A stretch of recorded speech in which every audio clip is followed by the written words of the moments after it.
Olá, bom dia para você que acompanha mais uma edição do Bom Dia News pelo canal 23.1, o Dia TV, a sua rede TV no Piauí. Hoje é sexta-feira, 7 de setembro, feriado da Independência do Brasil.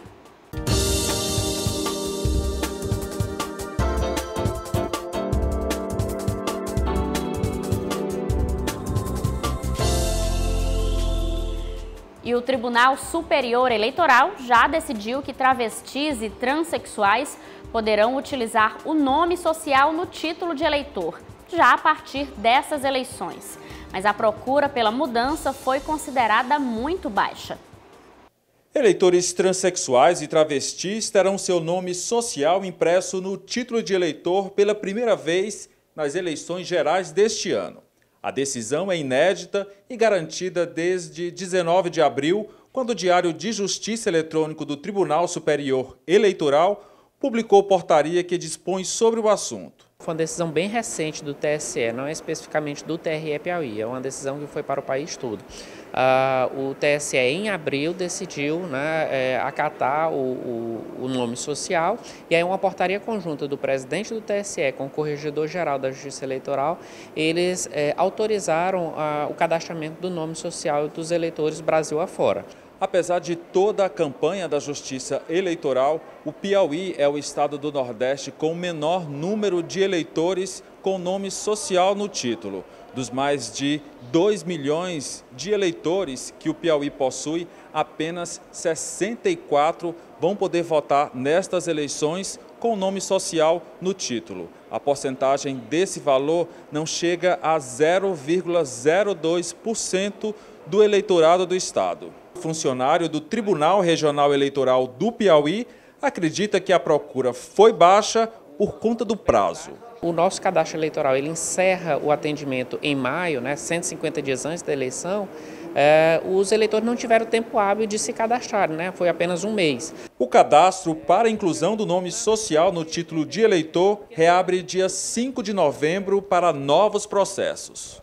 Você acredita que essa seja a principal razão ou esse processo é burocrático? Como é que é esse processo?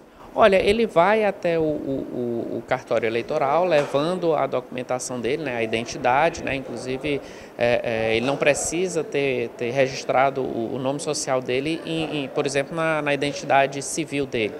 É meramente declaratório, ele vai chegar lá, declarar que tem um nome social, que aí leva a identidade civil dele e com isso ele consegue fazer essa alteração do nome social. E vários motivos podem levar um candidato a desistir de disputar as eleições. Aqui no Piauí, até o momento, 10 candidatos já formalizaram a renúncia da disputa. Isso pode acontecer quando o candidato não atende a todos os requisitos da Justiça Eleitoral. Após a renúncia, o partido tem até 10 dias para substituições. Alguma irregularidade perante a legislação eleitoral, então falta de documentação ou quitação eleitoral. Alguns não têm a quitação porque não prestaram conta ainda da eleição de 2016 ou 2014 e aí não há mais tempo para isso no momento, para eles conseguirem regularizar essa quitação. Então, por conta disso, eles renunciam para que há tempo do partido ou a coligação indicarem outro candidato para substituí-lo. De acordo com o Tribunal Regional Eleitoral do Piauí, no pleito passado foram 30 desistências no total.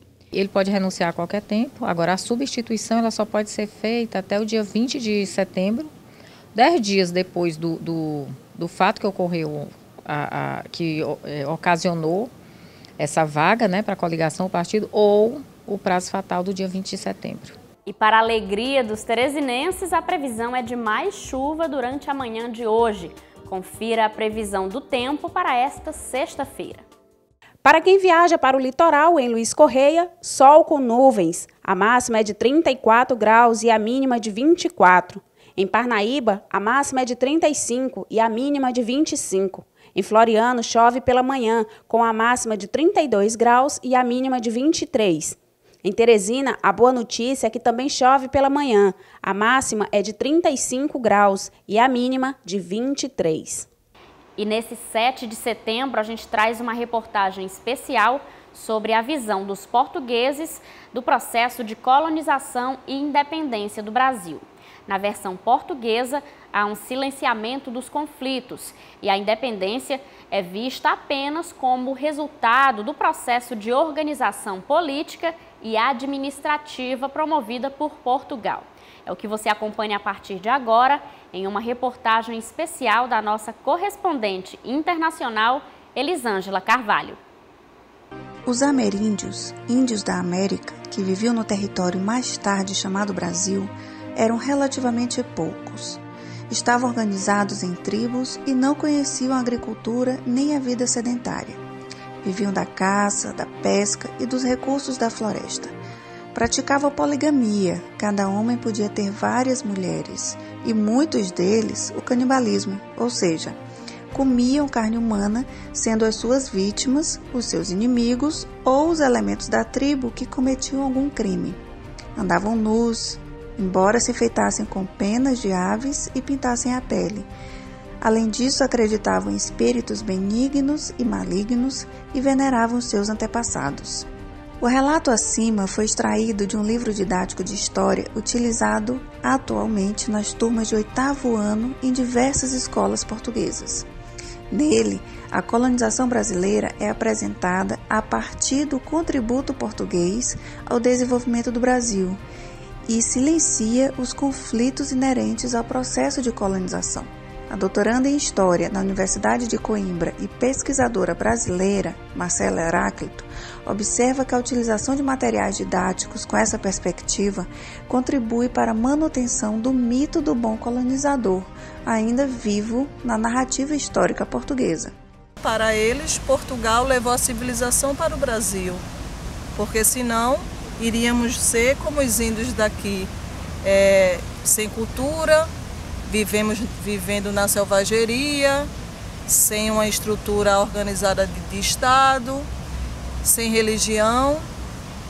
Então iríamos estar como os civilizados. Então, para os portugueses, o que eles fizeram, nós deveríamos agradecer muito, porque eles formaram um brasileiro.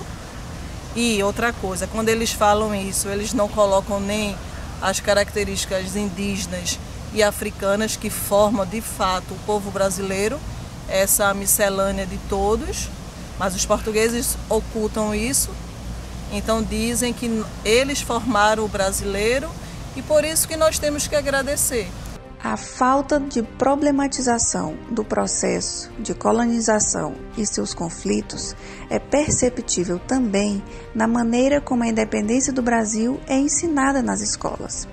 Em todo um volume, um pequeno texto é dedicado ao tema e resume todo o processo de independência, a organização política e administrativa que o Brasil herdou após o período em que foi colônia portuguesa. As lutas pela independência, exemplo na Batalha do Genipapo, não têm espaço na versão portuguesa da nossa história. Uma consequência disso, por exemplo, como a independência do Brasil, é o não aprofundamento dos conflitos que houveram nesse momento, o não reconhecimento que no Brasil existiam pessoas que estavam agindo de maneira mais objetiva e direta e autônoma perante o que acontecia em Portugal. Então, isso leva a crer que os portugueses, eles como colonizadores, eles não valorizam o que na época os colonizados estavam fazendo. Então, entendiam mais como revoltas do que como um sentimento de autonomia que estava se formando. O certo é que a história não é contada apenas de uma maneira. Essas versões tão distintas são a prova de que colonizador e colonizado estão de lados opostos de uma mesma história.